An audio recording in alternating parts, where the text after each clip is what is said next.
بسم اللہ الرحمن الرحیم۔ حضرت عبد الرحمن بن ابی لیلہ رضی اللہ تعالیٰ عنہ فرماتے ہیں، مجھے کعب بن عجرہ رضی اللہ تعالیٰ عنہ ملے، کہنے لگے کیا تمہیں وہ تحفہ نہ دوں جو میں نے رسول اللہ صلی اللہ علیہ وآلہ وسلم سے سنا ہے۔ میں نے کہا کیوں نہیں، پیش کیجیے۔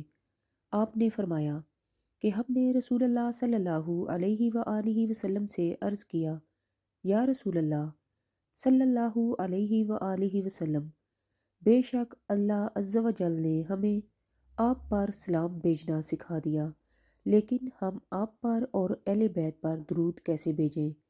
تو آپ صلی اللہ علیہ وآلہ وسلم نے ارشاد فرمایا، یوں کہو، اللہم صلی علی محمد وعلی آل محمد کما صلیت علی ابراہیم وعلى آل إبراهيم إنك حميد مجيد اللهم بارك على محمد وعلى آل محمد كما باركت على إبراهيم وعلى آل إبراهيم إنك حميد مجيد۔